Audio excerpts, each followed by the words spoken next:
Go for liftoff in T-minus 30. Stand by for further instructions, Minnesota Black Robe Regiment. Secondary guidance systems engaged. Minnesota Black Robe Regiment, it will be on my mark.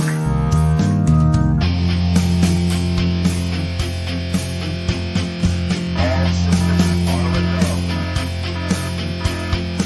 All systems are a go. Minnesota Black Robe Regiment, you are over the target. You are authorized to fire at will.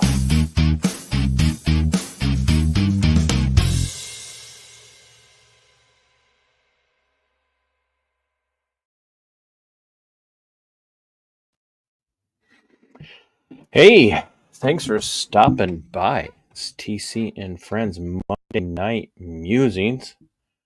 I hope that you guys are in for, or up to,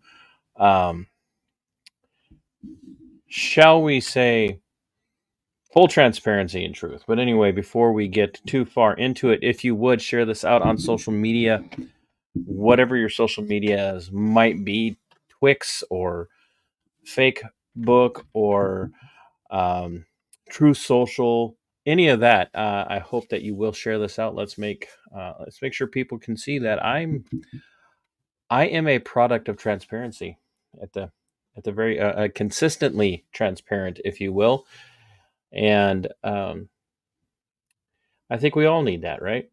So I want to thank the people that are already here. We got Lou Skunt, we've got Jugalassis, we've got Nick Culver here.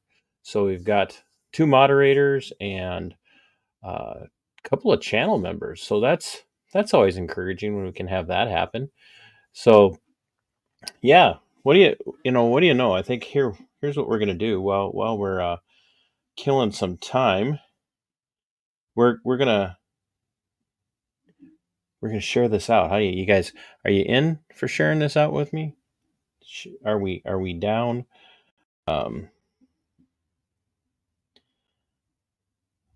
Are we down? Probably.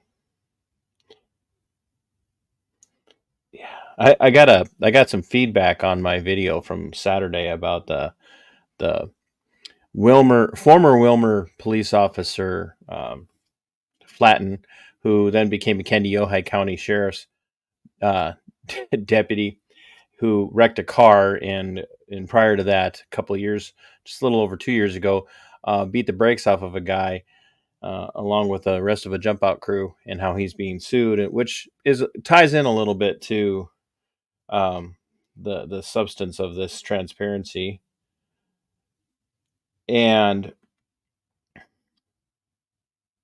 the feedback was, I'm terrible at multitasking, and I'm like, yeah, I'm not going to argue with you. Like, fine, whatever. Doesn't change the fact that I tell the truth, right? Hey, Jugalassis or Lou, you want to send this over to Tav? If we could, I'd love to see if Tav, expose yourself, says Jugs.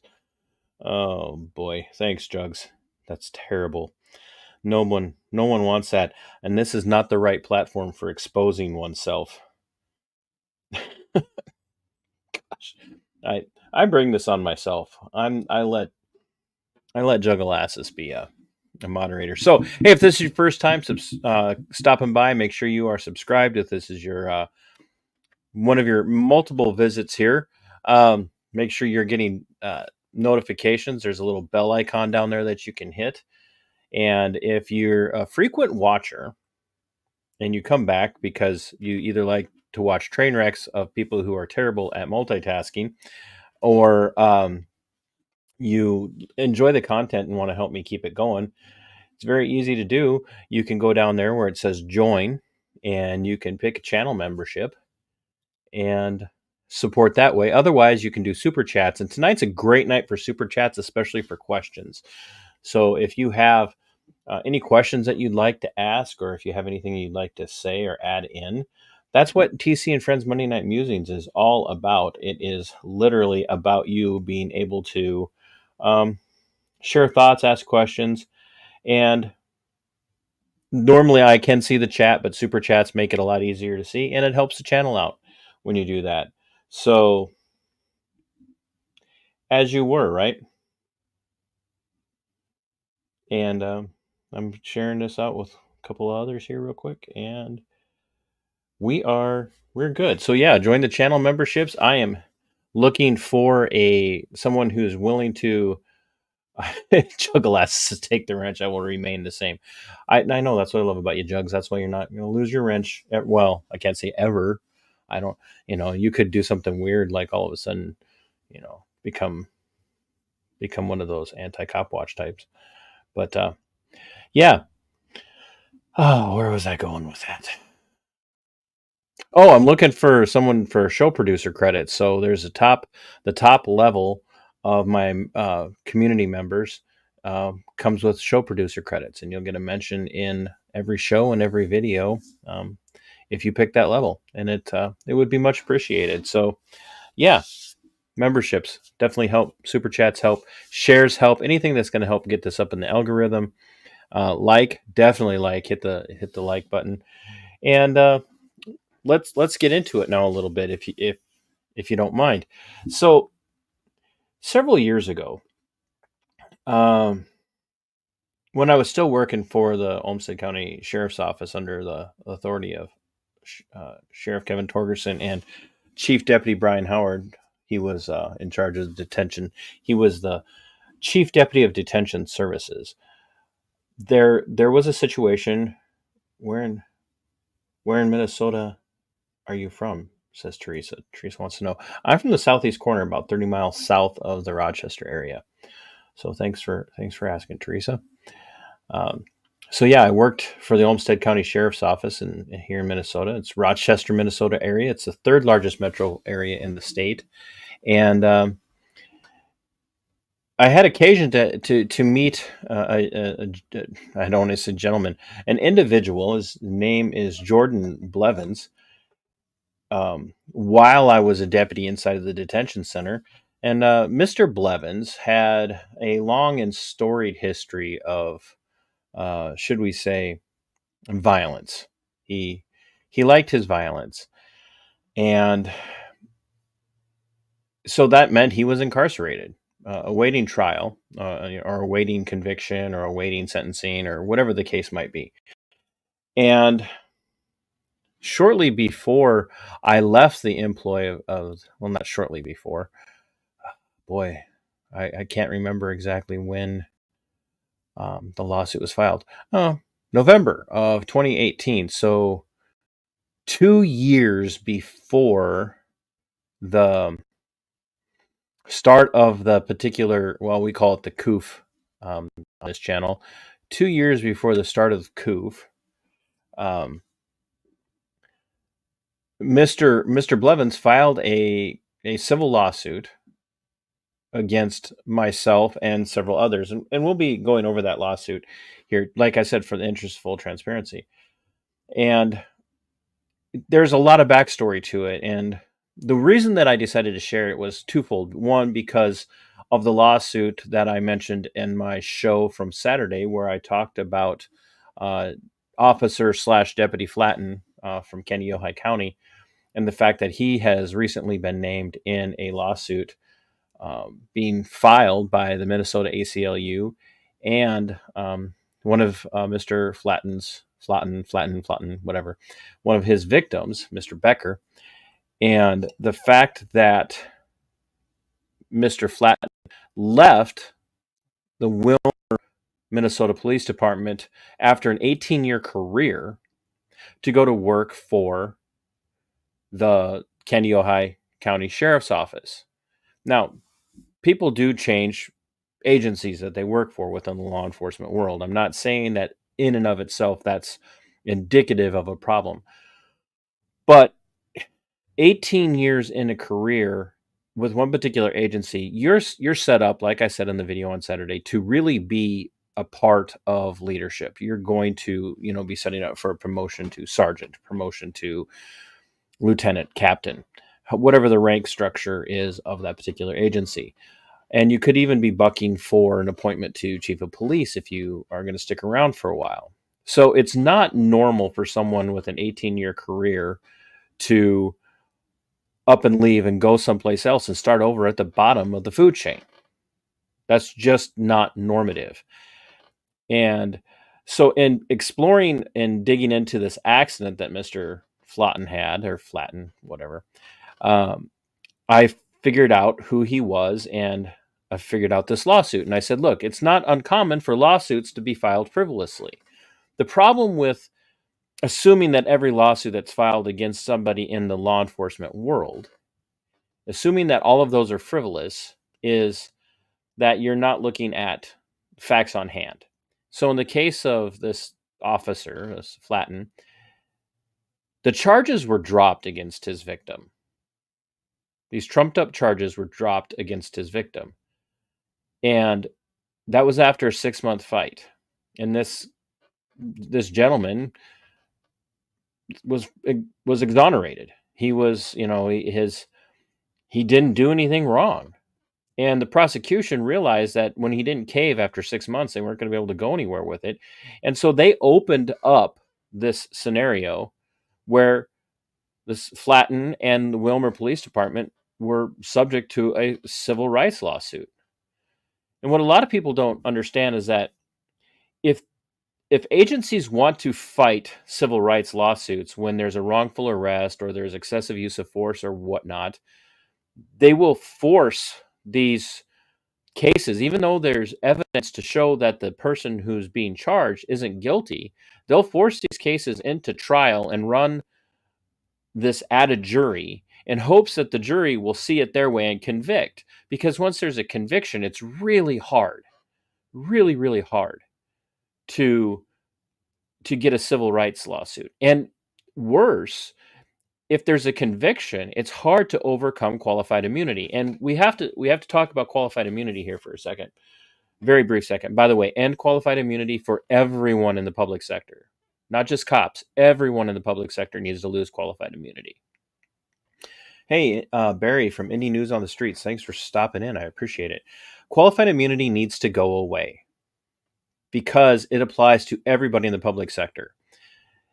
But if a case is pushed to a jury trial and a jury sides, even though the evidence is crud, and the jury sides with the law enforcement and prosecutors in a case, it's really hard to get qualified immunity stripped away from these people. And there's another thing that we have to understand is that qualified immunity does not protect an officer from criminal charges. Qualified immunity has nothing to do at all with criminality. It has everything to do with civil liability. So, first, it's hard to get criminal charges pressed against an officer for things like excessive use of force or wrongful arrest or wrongful imprisonment. It's incredibly difficult. So when you take the case of Trooper Shane Roper here in Southeast Minnesota, he killed Olivia Flores on May 18th.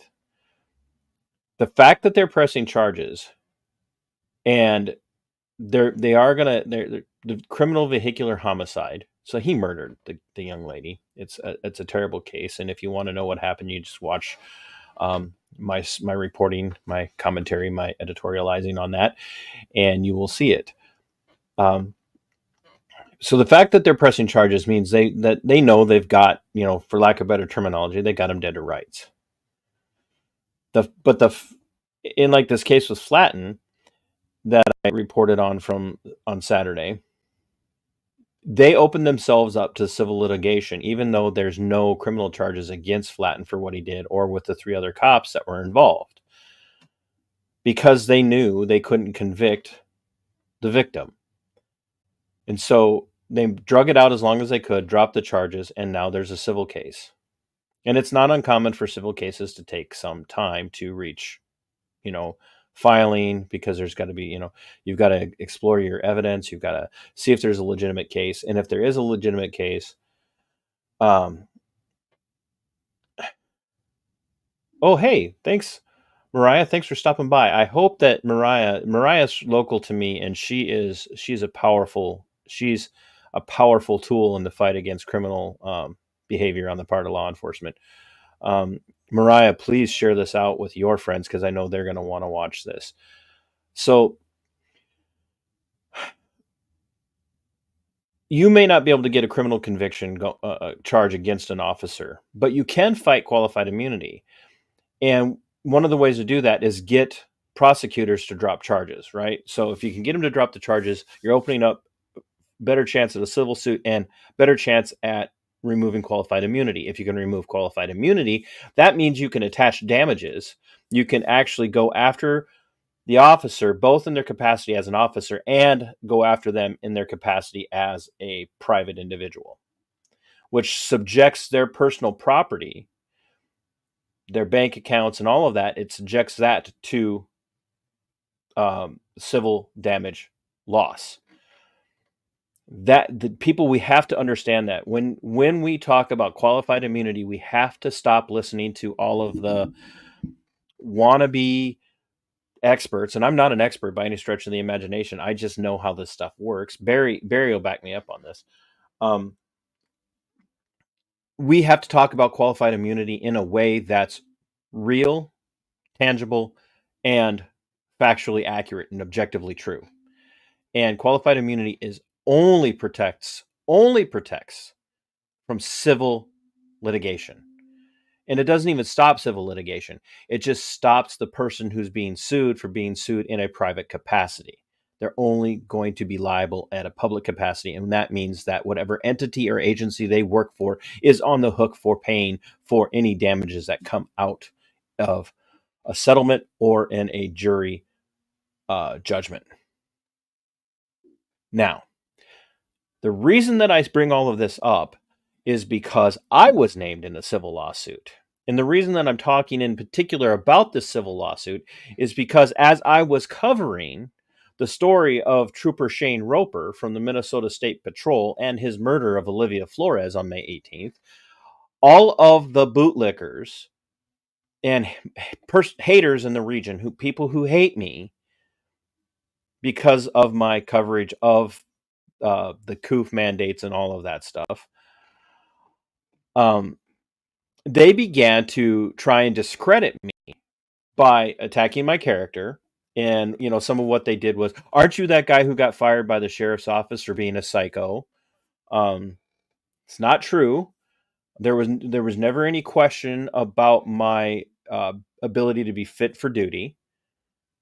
Was never subjected to a fitness for duty psychological evaluation, which is one of the accusations that I was a psycho or I was literally a fruitcake or a nut job. That's what people were saying to discredit me as I was pushing for the facts to come out about Trooper Roper. And when that didn't work, and I have the evidence, I've done multiple videos about the story, about what Kevin Torgerson, the sheriff of Olmsted County, did to me, and had nothing to do with any criminality. They tried to accuse me of criminal behavior, but they couldn't get me. They subjected me to a terrible investigation at the hands of an attorney out of the Twin Cities, with a woman named Michelle Soldo, and she is a witch. Agencies hire her to build factually inaccurate cases against people to try and get them to resign. They just did not realize who they were dealing with when they tried that with me. Barry's known me a lot longer than anybody else here. Barry can attest to this. I don't quit. I do not back down just because someone says we don't like you, you need to stop. So then, like I said, the accusation was that I was being fired. Then the accusation is I was fired for being a criminal, that I had broken laws and was, and that was an accusation that the sheriff made, that Sheriff Kevin Torgerson made, that I violated laws. Juggleasses, I have done an internal investigation and have determined that you are sane. Yes. Evil will only end with the end times return of Jesus, but getting rid of qualified immunity will at least return some civility. That's not entirely untrue at all. But the sheriff tried to accuse me of of criminal activity because I refused to wear masks in public, that I refused to honor stay-at-home orders, and it never once could provide evidence that I was, like he literally failure to obey direct orders. He could not show any direct orders that I wasn't obeying in the context of being on duty as a deputy. The only direct order that he could point to that I was disobeying were orders from the chief executive of the state of Minnesota, Marxist Soda, which is Tim Walz, the governor, and my attorney ate them alive on that. They're like, that those aren't direct orders. Just because the governor gives a stay-at-home order or tells somebody they have to wear a mask in public, you, that you can't use that. That has nothing to do with his job. And I was compliant with the guidelines put out during the coup for my job. My employer had a reasonable expectation to tell me to wear a face covering while I was on duty, and I could step back and say, this is a reasonable expectation of my employment to wear this facial covering while I'm on duty. The second that I walked out of that building, that duty ended. I had no duty to comply. They insinuated that leaving the state of Minnesota during 2020 to go to South Dakota when the county had a no travel order in place for its staff was somehow a failure to obey. You can't tell me I can't leave the state unless I've committed a crime and I'm on probation or parole. Neither of those was true. So long story short, nothing that they had on me was tangible in any sense that they could fire me on. So all of these accusations are coming out. Somebody even accused me of being involved in a murder. What? Like, come on. Talk about not knowing anything.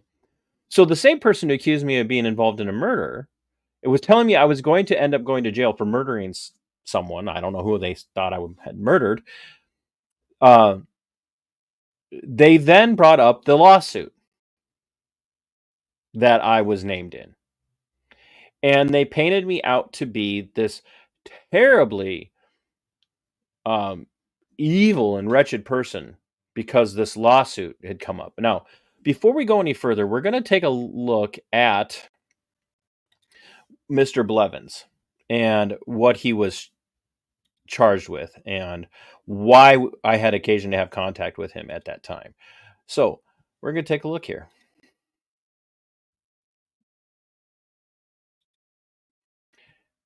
So this is Mr. Jordan Blevins. You saw his picture in the thumbnail for the video.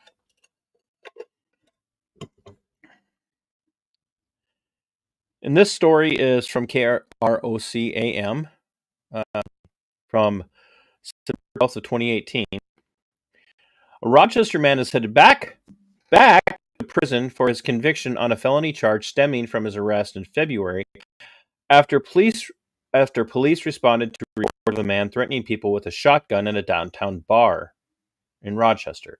The officers were told that the man had pointed the gun at a person's head and racked the weapon before he left the business. Police later located 36-year-old Jordan Blevins, and prosecutors charged him in a felony drug count and illegal possession of a firearm. He was scheduled to stand trial this week, but instead he entered into a plea agreement and admitted to the weapons charge in exchange for dismissal of the drug charge. Almost immediately after entering the guilty plea, Blevins was sentenced to 63 months in prison. Blevins previously served an over 8-year prison term for a shooting incident in 2010, during which a number of shots were fired at homes and inside a residence. That incident ended when Blevins shot himself in the arm while attempting to kill his dog. Okay. So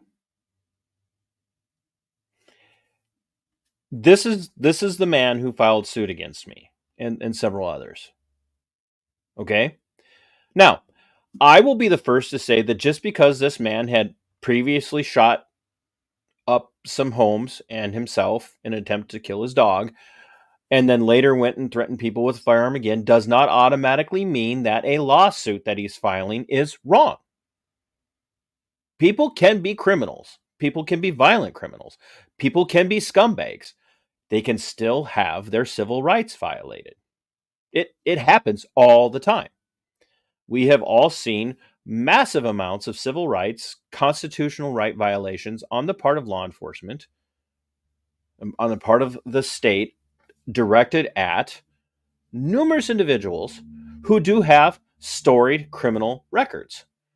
Just because a person is suspected of, been convicted of, or has previously done time for a conviction doesn't mean that their civil rights, their constitutional rights cannot be violated.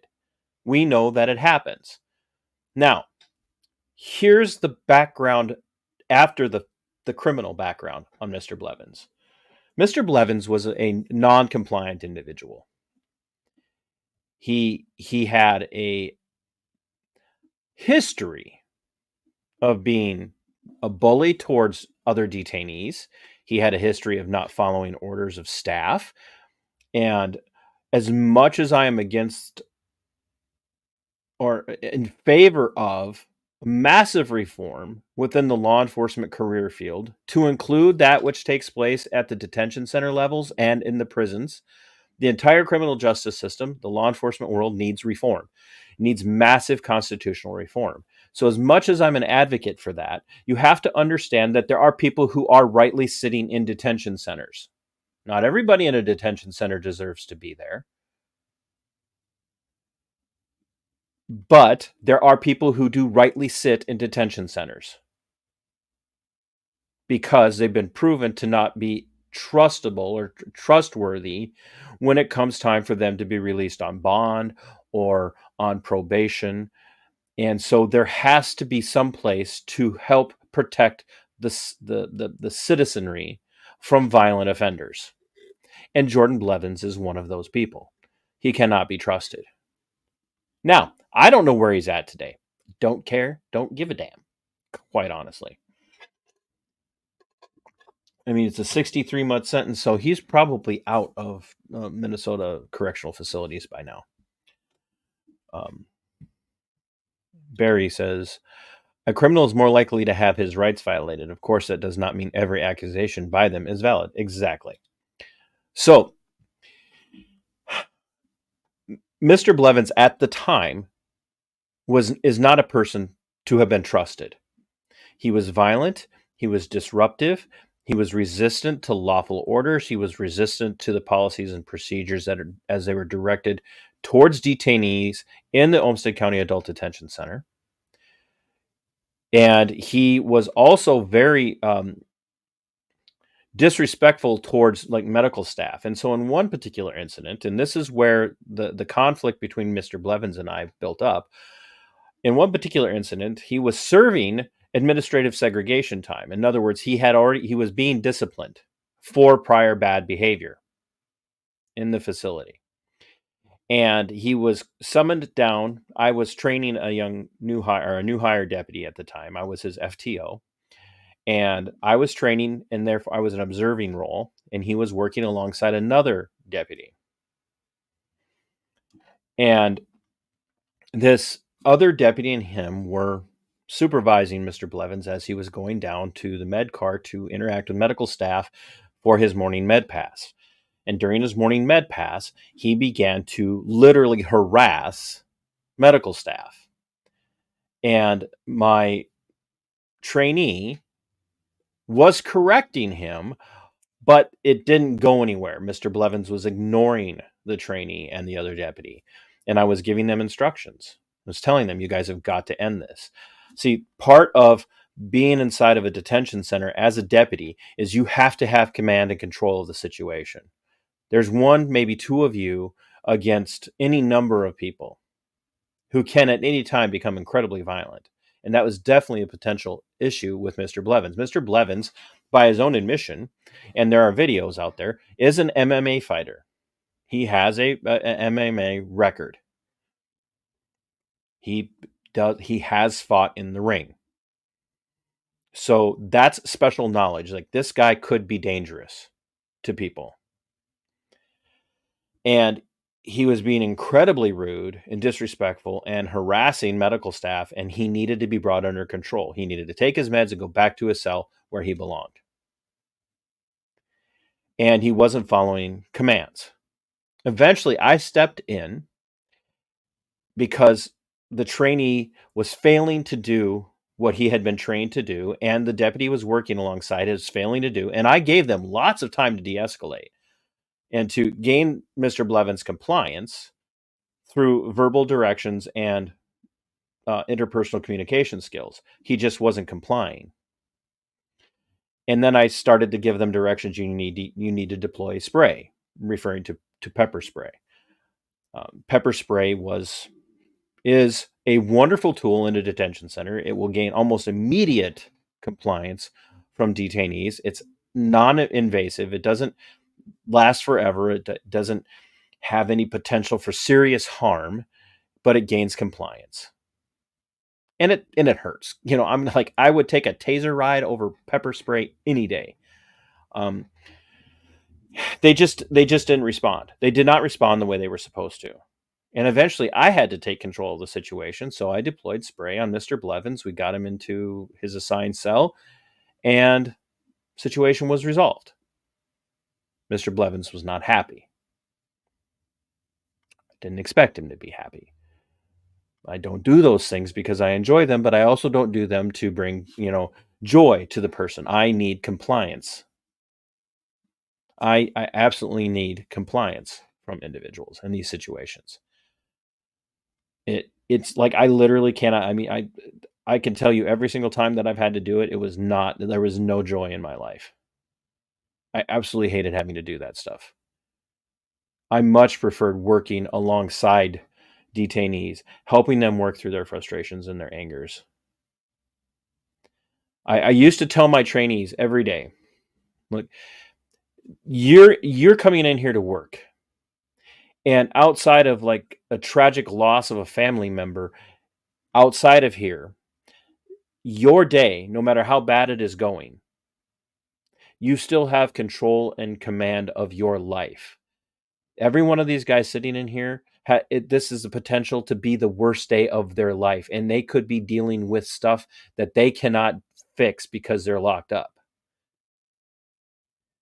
So the best thing for you to do is at the beginning of your shift is to say, I want to have a positive impact on someone's life. I drum that into the head of every single deputy I trained. Your goal is not just to go home safe at the end of the day. Your goal is not just that you and all your other fellow deputies go home safe at the end of the day. Your goal should be to have a positive impact on at least one detainee before you leave for your day. That was my philosophy. Not everybody liked me.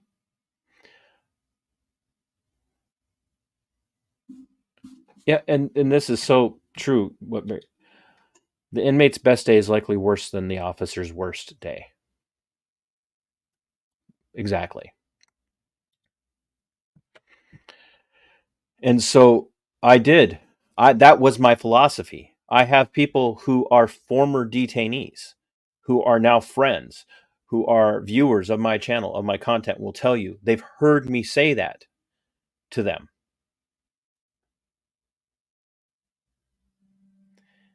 But you can't have that impact on every person. It's impossible. Some people don't want that. Some people are just defiant.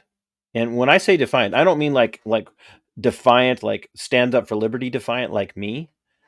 Teresa, I worked for the Olmsted County Sheriff's Office. I worked inside of the adult detention center. It was not a prison. They were not state detainees. They were county and city detainees. And most of them were awaiting, trial and awaiting sentencing. And then awaiting prison. So I strove to have a positive impact on the life of every single person. And for those of you that are watching now, like I was an incredibly strong Christian. I'm still a Christian. It's just I've lost, should we say, I've lost. I'm disenfranchised from modern American Christianity.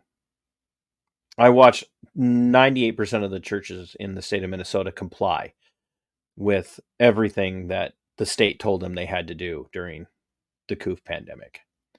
So I'm just like, if this is how you guys are going to behave, if you're going to shut down because the state says you have to, then you serve Caesar and not God. So, yeah. And if you're going to a church that shut down during COVID because they were afraid of the repercussions, then you're not going to a church. You're going to a state-sanctioned, state-supported organization. That's what said what I said. So, you can send me an email, mbrrpodcast@yahoo.com, if you disagree with that statement.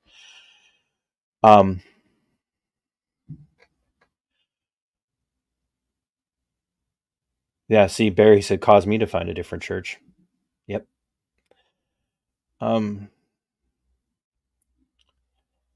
Mr. Blevins was mad at me. And he held grudges. And eventually he worked his way into general population. And that is when Mr. Blevins became very vocal about his sexuality. And I'm not telling you anything that's not publicly available because this jackass filed a lawsuit talking about his sexuality. So Mr. Blevins became very vocal about being a homosexual. Like, I don't care about your sexuality. And I really don't. Like, your sexuality is between you and God. And here's something else I'll tell you. Like, if you go to a church that gets really bent out of shape about homosexuality, but they never talk about all of the pastors and priests and clergymen out there who are constantly being busted for sexual immorality, but they only talk about LGBTQ issues, then your church doesn't care about sexual immorality either. It cares about social war. It's engaged in social warfare. That's it. They're buying the narrative, the left versus right narrative. If you go to a church that spends all of its time talking about the heterosexual sins of the churches they don't like, but they spend all of their time endorsing LGBTQ agendas, then you're also in a church that's engaged in social warfare. And it's no church. It's a social club engaged in social warfare.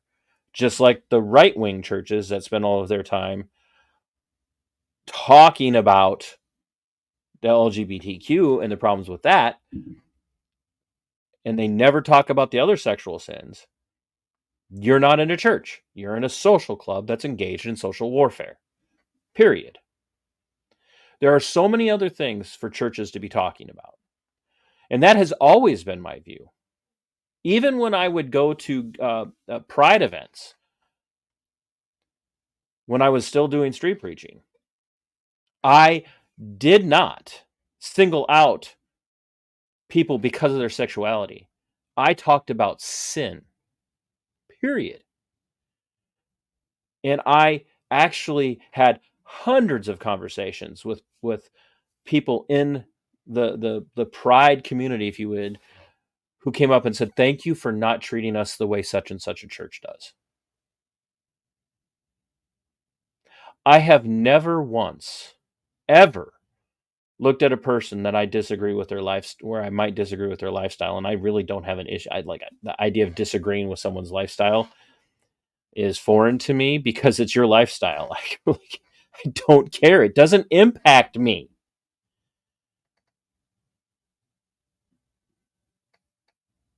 And I think Christians bring most of the hate on themselves because they never think about what their lifestyles do that impact other people. And that's why I'm so bent out of shape about the left versus right paradigm, conservative versus leftist, Republican versus Democrat. Like, everybody's like, oh, we've got to vote Democrat because they want to give us all of our freedoms. No, they don't.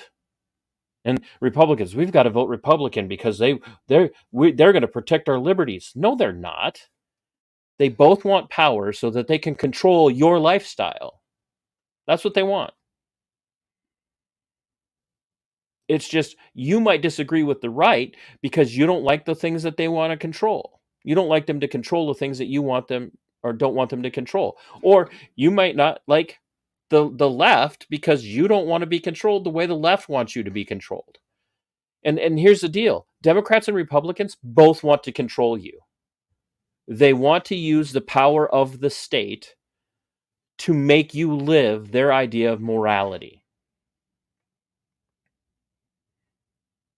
Understand that.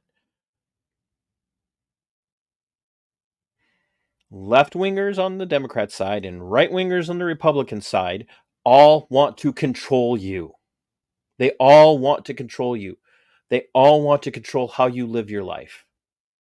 That's not who I am, and that's not who I've ever... Well, I can't say I've never been, because there was a time I was kind of bought into that, hook, line, and sinker. That it's my job to control your morality. And what I call morality, whether it agrees, whether I approach it exactly the way God would approach it or not, I have to be right because I say it's moral or it's not moral. But it actually took me studying the scriptures to realize that most of the time, I'm like most Christians, they just pick on certain things to hate. And a lot of times they hate it to mask how much their own lives reflect what they hate. It's like I used to go to a fundamentalist Baptist church, and all of the most popular preachers in the fundamentalist Baptist churches are always fat pigs. And they'll talk about people going to movies, and they'll talk about people drinking alcohol.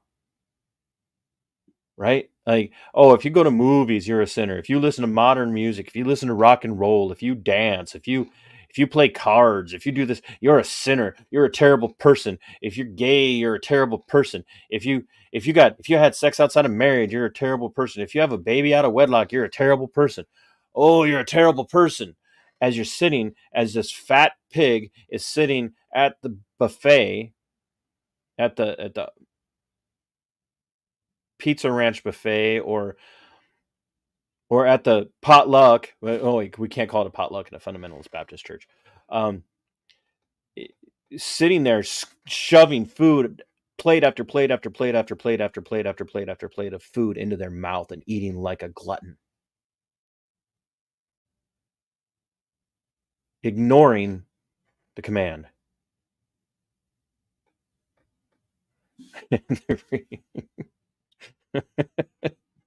Touche, Barry.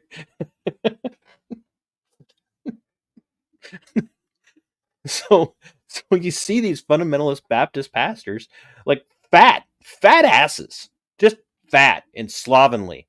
You know, you've got this image of your head of these pastors who are like just all sweaty. They're sweaty because they can't move without sweating, because they're just fat gluttons. They don't know how to control their appetites. And that's also why you're starting to see more and more stories come out. There's a podcast called Preacher Boys. Eric Swarzinski hosts that show. He was raised as a fundamental Baptist. And he's got hundreds and hundreds and hundreds of stories of people like the Duggars, of the sexual impropriety and the sexual abuse that was happening. So now, all of that aside, so you guys can understand where I'm coming from and where I have been for a very long time, Mr. Blevins was openly homosexual. He was walking around in a housing unit that I was managing. Unfortunately, he got assigned to a housing unit that I was assigned to manage. And he was walking around this housing unit bragging about his homosexuality because nobody was going to pick on him about it. No one was going to call him a name. No one was going to use a derogatory word towards him. And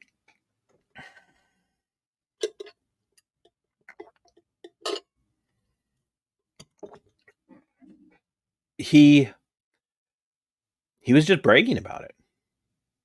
And he was talking about it so much. He was talking about his girl, who was his boyfriend, and how he would come all done up in makeup and sexy clothes and all this to come to his visits, and he would tell people, look at how sexy my boyfriend is.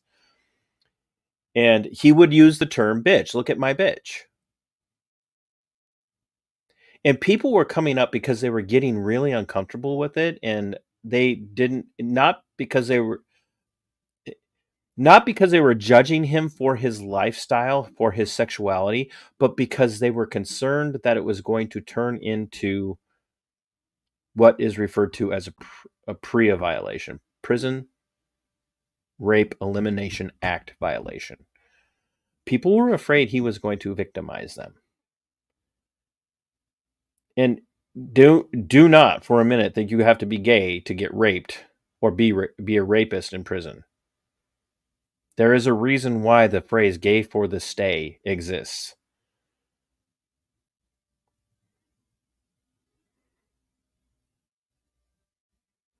I was being approached by numerous detainees saying, "Hey Todd, this is getting really uncomfortable." He would ask for people to be housed with him in his cell, and they would be like, he would come up to deputies and say, "Hey, so and so and I want to be cellmates." I've already talked to him about it, and he'll tell you it's true. And I would ask, I'm like, "So you wanted to move in with Blevins?" And I never move people unless I had a very strategic reason to move people. And I'm like, "Oh, Blevins says that you guys want to be cellmates," and that person would be like, "Yeah, he talked to me about it," and then he like very subtly would be like, "Please don't, please don't." And so one day he was walking around the unit and he was bragging about being gay and about his sexuality. And he came up and he said something very specific to me. And I said, "Hey, Mr. Blevins, I just have to tell you, you need to stop." As a deputy assigned to this housing unit, it has come to my attention that you are making people uncomfortable. And the day room is not the place for you to be talking about sexuality and to be bringing that stuff up. You have every right to be who you are. I'm not here to judge that, but I am here to tell you that it is my job to keep this housing unit safe, to keep people safe. And one of the things that I have to do is watch out for your safety and the safety of others. And I believe that what you are doing is creating a hostile environment, and it's going to cause problems for someone. And I know that you can handle yourself, but if enough people get upset, there may be nothing we can do to protect you or protect them. So it needs to stop.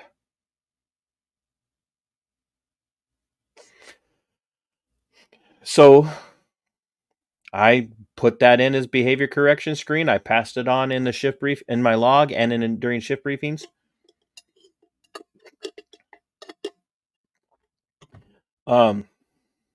Wouldn't that be considered sexual harassment? Absolutely, Teresa, and that's why I was addressing it, because it was a behavior problem. He was trying to provoke people to something so he could do something. And that's why I detailed his behavior very, very particularly. So long story short, he ends up getting housed with another big bully. Another deputy made an asinine decision, and they housed two of the biggest bullies in the Olmsted County Adult Detention Center together. And they ended up becoming a problem for the entire unit. And eventually it got so bad that one of the shift sergeants, one of the platoon sergeants, ordered a cell extraction on them to remove them from the housing unit because they were not being compliant with rules, and they were threatening staff and threatening to cause problems. So a cell extraction was done, and they were removed from their cell, and they were removed from the housing unit and placed in administrative segregation. This is where the lawsuit comes in. I was not aware that a lawsuit was coming. I was sitting at home and I got a phone call from a loved one, a family member, and saying, "I just turned on the news and I got people sending me texts wanting to know what you did. What did you do to this guy?" That was the accusation from this family member, that I had done something wrong. Caught me off guard because I knew I hadn't done anything wrong. So I'm like, "What are you talking about?" "Well, you're being named in a federal lawsuit." And I'm like, "What are you talking about, being named in a federal lawsuit?" I'm thinking back to, like, was there an attempted suicide? Was there, something? And now I'm being named because I didn't prevent the attempted suicide or any of that. That's what I'm thinking. I'm wondering why I got named. And so this family member started to fill me in. And it's something to do with this person's sexuality. Here we go. I told you guys this was going to be all about being in the interest of full transparency. I am not making anything up. This is what happened.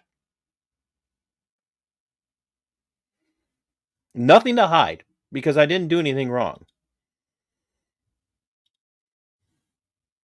Here's the case, and I will read it for you. All of it in its glory. Case number, I'm not going to go over that. Filed 11/30/2018. Jordan Mitchell Blevins, plaintiff versus Todd Pearson. Andy Reinke. Andy is now passed. He just passed away last year. Mary Eichten, she was a probation officer. Macy Tesmer, she is a captain at the Olmsted County Adult Detention Center. Will White is a deputy there. Alex Bunger was also a probation officer. And then Brian Howard's chief deputy. Filed with David Schultz, the United States Magistrate Judge, report and recommendation. This matter is before the court on a review of the amended complaint submitted by plaintiff Jordan Mitchell Blevins. A Minnesota state prisoner. For the reasons discussed below, it is recommended that this action be dismissed in its entirety. I want you to notice this right out of the gate. The action is being dismissed recommended that it's being dismissed in its entirety. This court previously noted deficiency in Blevins' original pleading. In response, Blevins submitted a motion to amend his complaint and a proposed amended pleading. Because service has not yet been effected in this case, Blevins may amend his complaint once as a matter of course without permission of the court. Accordingly, the court will regard the proposed complaint as the operative pleading in the matter. Blevins' motion to amend may be denied as factual allegations. Now, you need to understand a factual allegation does not mean that the judge is stating that these things actually took place. It's a statement of fact from the plaintiff. The plaintiff is litigating this, and therefore the plaintiff is swearing that this is a fact and that these things happened. Okay? That's court talk. Blevins was previously an inmate in the Olmsted County Adult Detention Center. Defendant, Todd Pearson, that would be me, folks. A deputy at the facility came to learn that Blevins is homosexual and made several derogatory comments about Blevins' sexual orientation in the presence of other inmates, including specifically, "How long have you been gay, Jordan? You know my beliefs say it's wrong." Never happened. Bible says you go to hell. Never once told a person they're going to hell for that. And the Bible isn't wrong. You are, Jordan. Never said that to him. Not once did I ever say that to any person inside of the adult detention center. Period. I never even said it to fellow staff in our private conversations. I have a very good friend who was a lesbian. We talked all the time. Another deputy, defendant Andy Reinke, also made a comment to Blevins. "Who got the furniture in your divorce? You or him?" That was a comment about these two people being separated out of a cell. That's it. That Blevins regarded as derogatory. Blevins filed a grievance about the comments, but Pearson was allowed to keep his job, which often included, and notice this here, which often included work in the food service areas. I never worked in a food service area. I never once served meals unless I was having to deliver a meal to someone who was on lockdown. In an effort to avoid Pearson and in protest against the alleged mistreatment by jail officials, Blevins went 23 days without food. Blevins alleges that his grievances were ultimately ignored by defendant Macy Tesmer, the jail official responsible for handling such grievances. That said, defendant Brian Howard, who is described by Blevins as a jail administrator and top of the chain of command at the jail, apologized for Pearson's comments a few weeks after they were made and ordered that Pearson no longer work around Blevins. Now, just so you're aware, I had asked to not work around Blevins because I knew there was something brewing, but I didn't know what it was. I did not trust him. Basically, every time I'd see him, he would make comments about me. And I knew, and when I say comments about me, it was stuff like, "You just wait, I'm going to get you on this," or "I'm going to find something on you," things like that. Unrelated to the above incidents, Blevins alleges that his parole agent, defendant Mary Eichten, attempted to interfere in romantic relationships between Blevins and two other individuals, a former boyfriend and Blevins' current husband. The nature of the interference is not entirely clear from the complaint, except insofar as Eichten placed several calls to the director of the facility where Blevins was then residing, asking about Blevins' relationship. Eichten also made Blevins sign a release before marrying his now husband. Defendant Alex Bunger, a supervising agent, is alleged by Blevins to have ignored complaints about Eichten's behavior. Finally, also unrelated to the above incidents, Defendant Will White, another deputy at the Olmsted County Adult Detention Center, opened legal mail that had been sent to Blevins, the third time that Blevins' legal mail had been opened while incarcerated, though by all indications the first time that White had done so. A jail sergeant acknowledged to Blevins that White had improperly opened legal mail, apologized for our staff's error, and gave White some training and some coaching in hopes that this does not happen again. Shouldn't have happened. It does happen. Mistakes happen. People are human. They do things that are tough. You make mistakes in those situations. Now, if any of you are listening to this and going, gosh, you were an asshole, Todd. Like, gosh, TC, what a jerk. Like, I'm going to sit here and tell you these are about me and I and others. I'm going to patently deny my comments because I didn't make them. These are all a product of Blevins' mind.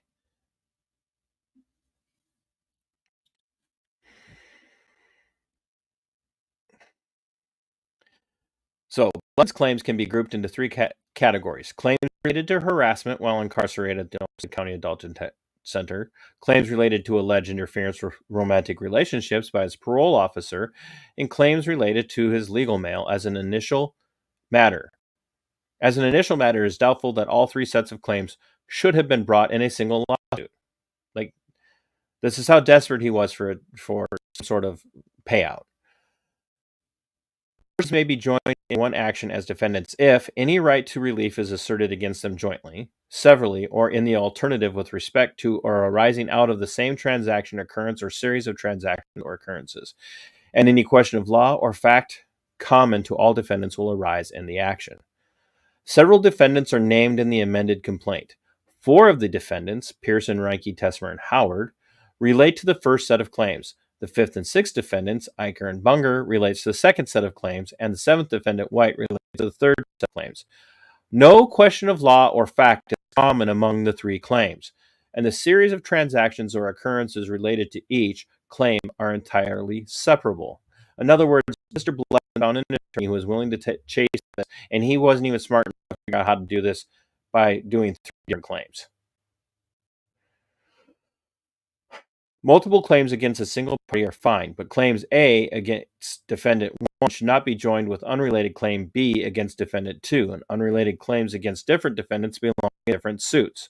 That's George v. Smith. Plaintiff may join multiple defendants in a single action only if plaintiff asserts at least one claim to relief against each of them that arises out of the same transaction or occurrence and presents questions of law or fact common to all. So it goes on and on and on and explains why none of this is like why the whole suit is being thrown out is because it was handled poorly, and once again doesn't assert that any of the claims are true and doesn't assert that any of the claims aren't true. So they get down here after standard of review and they get down to jail harassment claims. Blevins' first set of claims relate to harassment he suffered at the hands of jail officials due to his sexual orientation. Blevins seeks relief formally under the Prison Rape Elimination Act. The PREA is intended to address the problem of rape in prison, authorizes grant money, and creates a commission to study issues. Repeatedly, however, courts have found that PREA does not create a private right of action. Simply put, Blevins cannot seek relief directly under the PREA. That said, use of threats or derogatory language of sufficient severity can, in some circumstances, amount to a constitutional violation actionable under 42 U.S.C. 1983, see Burton v. Livingston. The bar for such claims, however, is high. Verbal threats and name-calling are usually not actionable under 1983. And then there's some cases cited. This is true even when the language used is discriminatory or demonstrates animus against a protected group. See Black Spotted Horse v. Else. Verbal abuse by correctional officials, even the use of reprehensible, racially derogatory language, is not by itself unconstitutional race discrimination unless it is pervasive or severe enough to amount to racial harassment. The comments from defendants Pearson and Reinke regarding Blevin's sexual orientation were reprehensible, but they were not so severe as to rise to the level of constitutional violations. Now, I want you to note that the judge says were reprehensible because the judge is not ruling about whether or not these are valid claims, that they're valid accusations, and the court's not ruling that they're not valid. The court's simply stating if these things happened, they're reprehensible, but they're not constitutional complaints. I'm going to sit here and tell you, had I made these complaints, as much as I talk about the lack of transparency in law enforcement, I know how I would have been treated by Brian Howard, because Brian Howard never liked me. Had I actually made those claims, I would have been disciplined. There is nothing in my discipline history about this. I have my personnel files all in here. They're around here somewhere in this. I have to clean my studio. There is never, and there are things in my discipline history that I would share, but that they're legitimate disciplines. Like I legitimately got disciplined for, like one time I had a female DUI sitting in front of me in booking, and she was flirty and chatty, and she just kept trying to use her sexuality and her cuteness to try and like win me over. And she was doing it with everybody, and she just kept flapping her mouth. She was, well, can't you just give me a ride home? Because we can't let a drunk person leave on their own. They have to have a responsible ride. And she just kept going and going and going and going and going. And I finally said, what do you do for a living? And she said, I work for such and such, and I do so and so. I travel all over the world. I have a lot of money. You'd love hanging out with me. I'm so much fun, and I can pay for so many things. Literally what she said. And I said, so your job requires you to drive a lot, does it? And she's like, yep. I said, well, I hope they're going to be okay without you driving for a while, because you're going to lose your license. She lost her mind. Next shift, I got a verbal coaching, and it went in my file as a written. Here's this verbal coaching that Deputy Pearson received because I escalated a situation needlessly. I shouldn't have said what I said. I locked down a guy one day, and every single time that I walked by his cell door, he kept calling me a bitch. Hey, Todd, you're a bitch. Hey, Todd, you're a bitch. Hey, Todd, you're a bitch. And he just wouldn't stop. And I finally got under my skin, and I walked by, and he goes, hey, you're a bitch. And I'm like, yeah, I'm a bitch. But you know what? I'm a bitch that's going home at 6 o'clock, and you'll still be sitting here when I get home and drink a beer.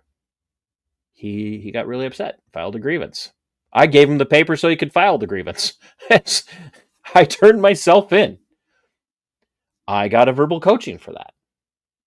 And it was a justified verbal coaching. So I am not afraid to say that I made mistakes. Did not do what Blevins lied and said that I did. So all of this goes on and addresses all these other claims, and basically the recommendation to dismissed, and it says dismissed without prejudice. It was he had to pay an unpaid balance for statutory filing fees, and was told that he could eventually bring the case back, but he never did. And let's be honest, we know that he did not bring it back because there was nothing there. He wasn't going to get anywhere with it. It was done strictly to cause duress. So, nothing to hide here, folks.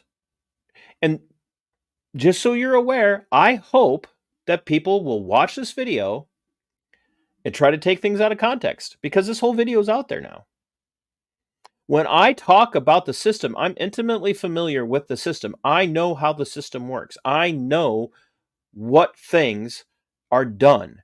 I know that cover-ups happen.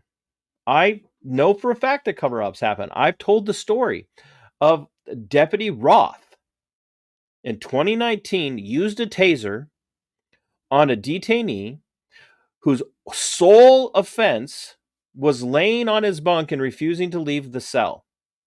According to Olmsted County Adult Detention Center Use of Force Continuum Response to Resistance Policy and Procedure, the use of an electronic interruption device, the taser, is not allowed for passively non-compliant individuals. You can use spray, you can move them by hand as long as they're passively non-compliant, but you cannot use a taser. And this individual just refused to get off his bunk for a shakedown, and this Deputy Roth used a taser on this individual. In his cell, laying on his bunk, Deputy Roth was placed on administrative leave, but he was allowed to retire. And they threw a party for him for his retirement instead of disciplining him because he was at his retirement time. He was getting ready to retire. He just retired a little early. I know that there are cover-ups that happen. I've told the story about Deputy John Bondi, who got drunk during a training on Zoom during the COOF lockdowns because we were doing all of our monthly training remote. He got drunk during the day, during the training, and was acting an ass. Got called in to the chief deputy's office the next day, showed up to his meeting with the chief deputy under the influence of alcohol. What did Chief Deputy Brian Howard do? He drove him home and sent him to treatment instead of testing him for DUI. Like, I know these things happen. These cover-ups happen. So when I tell stories, when I talk about these things, hey, Brandon, thanks for stopping in. When I'm already tired of the Kamala. Are they running ads during my live? And if they're running ads for Kamala Harris, I have a bone to pick. Like, I know that cover-ups happen. Not for me. They didn't. Nobody protected TC. Nobody watched out for TC. Because I wasn't one of the in crowd. And that's fine. I've never been part of the in crowd. I picked a career field that the side of the career field I was in was not part of the in crowd. Banner head, unfortunately. Well, you know what it is.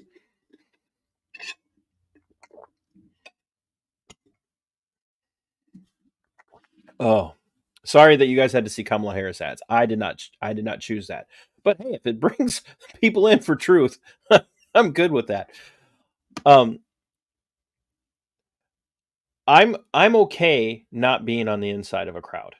I'm good with that. Like, I don't care. Like, I'm not an insider kind of guy. But what I'm going to tell you is that people are out there fishing for reasons to discredit me when I hold people like Trooper Shane Roper accountable, when I hold this Flatten from Kaneohe County accountable, when I hold the sheriff in Kaneohe accountable for hiring this guy, when I hold the Wilmer Police Department and their chief accountable for not disciplining this guy, not charging him for physically abusing his victim. They just let him leave and go to a different agency. Like, when I hold these people accountable, when I hold Mark Ostrom of the Olmsted County Attorney's Office accountable, people get mad and they say just patently, demonstrably untrue things about me and try to discredit me by bringing up stuff like this. And these are people who are back the blue at all cost types, who would get mad at people who file frivolous lawsuits against law enforcement and say that every lawsuit and every charge against a cop is frivolous and is a war on cops. But because here I am as a former member of the law enforcement world, now they're going to try and discredit me with things that have been dismissed, have gone nowhere. And I'm okay with that, but here I am. Yeah, like there are always people against you because you're not a sheep like them. I hope that's true, Brandon. I hope that people understand I'm not a sheep.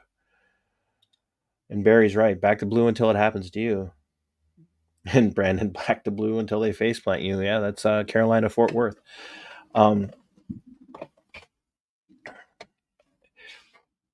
Look, if people want to discredit me on a philosophical, intellectual level, I'm more than happy to have those conversations with people. I'll have those conversations. Not afraid to. But if you're going to try and discredit me by talking about how I got fired, telling people that I was let go because I was unfit for duty psychologically, that's libel and slanderous. If you're going to tell people that I was fired for criminal activity, that's libel and slanderous. If you're going to tell people I was terminated, that's libel and slanderous. Do I work for the sheriff's office anymore? Nope. Did they pay me a settlement? Yep. Why did I take the settlement? Because I did not want to ever go back into that career field again. I definitely was never going to go back to work for Sheriff Kevin Torgerson. And I eventually would have won, even at the Supreme Court level. I would have won, and I would have gotten my job back, and I would have gotten paid the entire time. But at the time, I was in a different place philosophically, and I said the taxpayers of the state of Minnesota and the taxpayers of Olmsted County shouldn't be on the hook for the crimes and the constitutional violations of Sheriff Kevin Torgerson and Chief Deputy Brian Howard. So I said, I'll take a settlement. And they put in the settlement agreement a clause that says I can't sue. So now you tell me, if I was guilty and they were just giving me back pay, which wasn't true, would they have put a clause in the settlement that said I couldn't sue the county? No, they put that clause in the settlement that I couldn't sue the county because they knew I had grounds to sue. And I, at the time, just was not in that litigious mindset. Now, I believe that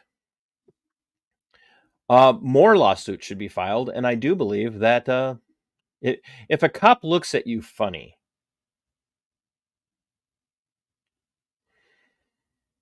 and calls you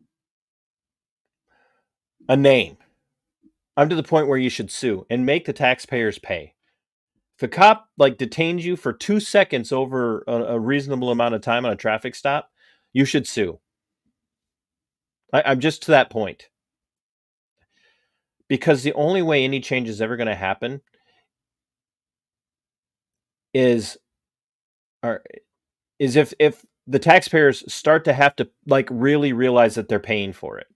Because right now they never find out about settlements.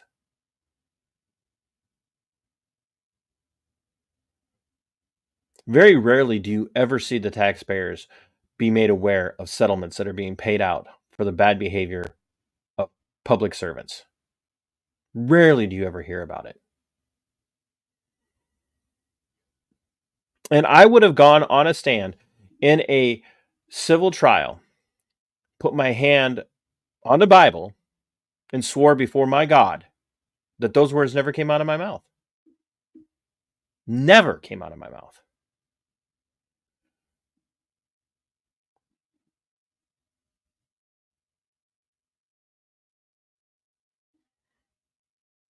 It's just not who I was. That's not how I talk to people. And I definitely didn't talk to people like that when it came time to be disciplining them for bad behavior or potentially dangerous behavior inside of a housing unit. Somebody wanted to come up and engage me. Hey, Todd, I was reading the Bible here and I was wondering if you could tell me, what you think that this passage means, or can you tell me anything about this passage, or where can I look to get more? I'd certainly have that conversation with them. if it was a consensual conversation, they were just coming up to have a conversation. That's no different than the deputies that I worked with that would talk about football and basketball and TV shows, and like literally they would watch some of the raunchiest stuff on late night TV, and they would all, like, deputies would be joking around. Now you tell me which one's worse. Deputies cracking raunchy jokes with detainees, or me having a consensual conversation with the detainee when he came up and said, "Man, I could really use some prayer right now, Todd." You tell me which one's worse. And see, Jordan knew that. Jordan knew that about me, and that's why he used that, because he saw it as a spear to pierce the armor, and it didn't work. And you know that he wasn't terminated. Like, of course I wasn't terminated because I didn't do anything. I had to do something like really egregious, like fight for liberty for the sheriff to turn on me. And if I had the opportunity to look at Jordan Blevins in the face today, I'd tell him, like, that stuff's not true. I hope you've got your life together. I hope you're clean. I hope you're sober. I hope that your life is going in the direction where you don't have to ever worry about going back to prison ever again. I hope that you've turned your life around, Jordan. I mean that. Jordan, if somebody sees this and they get this to you, Jordan, I'm not mad at you. I'm not angry. I don't care. I have bigger fish to fry. The reason I'm doing this is because people think they've got something on me. The reason I'm telling you guys this is so that if you see people going, "Hey, isn't this the guy that got sued for such and such?"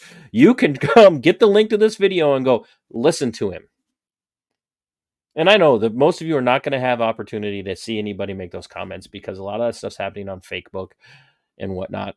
But I just realized that it's just going to happen more now because I'm bringing up things and I'm talking about stuff that people hate.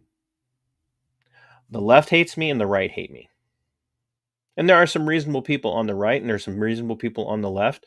But for the most part, they're all so blind to the fact that they're being played one against another that they all listen to me.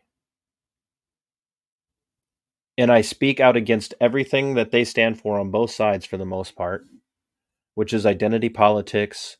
It's the isms, conservatism, leftism, progressivism. I speak against this divide that they've built up between us, and they cannot stand it. It shatters them because it causes cognitive dissonance in them. I pointed out today, I had a guy that was defending something for the Minnesota State Patrol, and somebody came on and was commenting about how basically the Minnesota State Patrol is like posting all of this stuff. And this guy's like, "Oh, just go away and leave him alone." And I looked at his profile on Facebook, and he's got a motorcycle in his picture, and on the motorcycle is an American flag and the Gadsden flag, and he's a big back the blue type.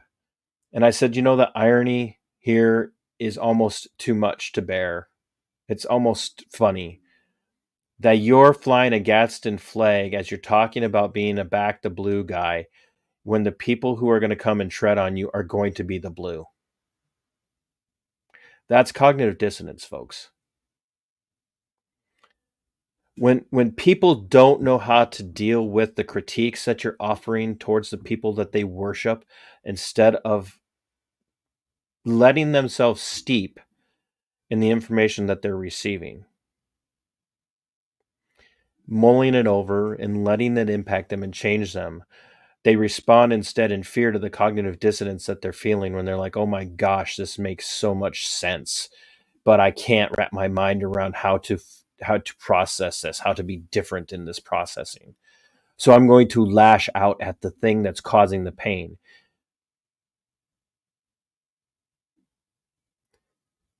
It's like when you accidentally touch your dog when they're in pain and they bite you. You're not the reason for the pain. but they see you as the causative of that pain and they lash out. And that's the people, left and right. When you bring pain into their life, even though you're not really the causative of the pain, you're just pointing out what the pain is and why, they blame you for the pain and making them aware of the pain, and they lash out at you.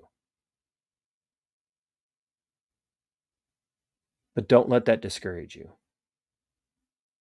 Keep speaking truth, not your truth. I hate that phrase. What's your truth?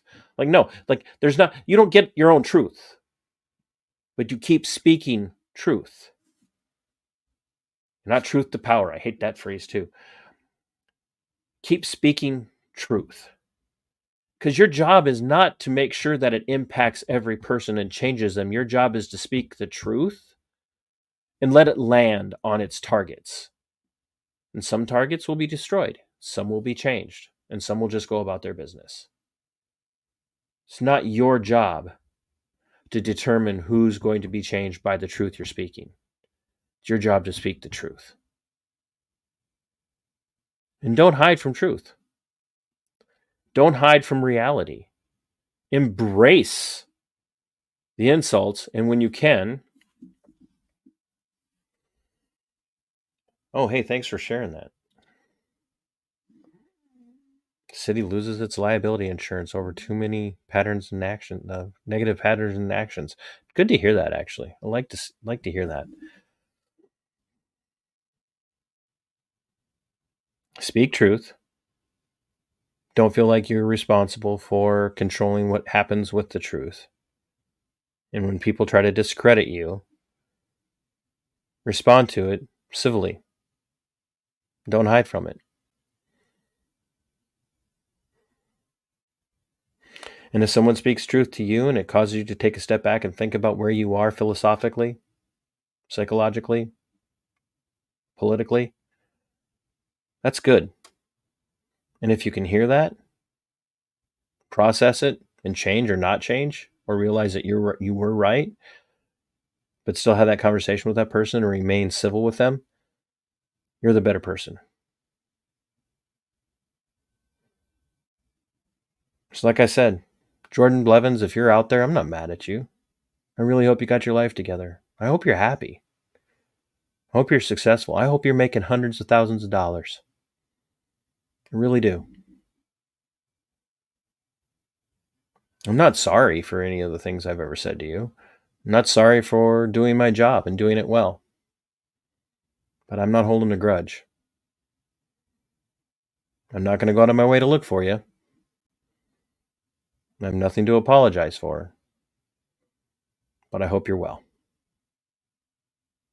I really do. I hope you're safe. And I hope you live a long life.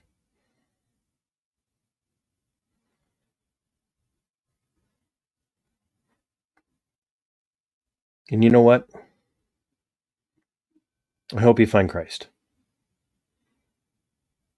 I mean that. I really do hope you find Christ.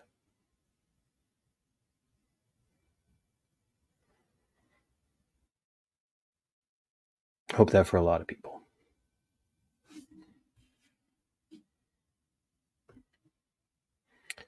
I really appreciate everybody watching, and if you have any questions, you know how to get a hold of me.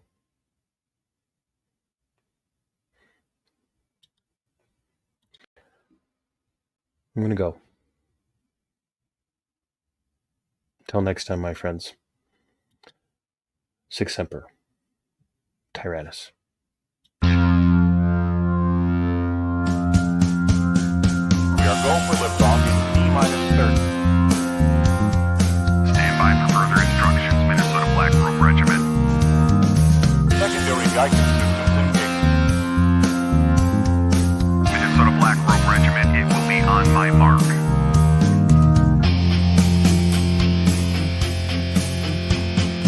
All systems are a go. All systems are a go. Minnesota Black Robe Regiment, you are over the target. You are authorized to fire at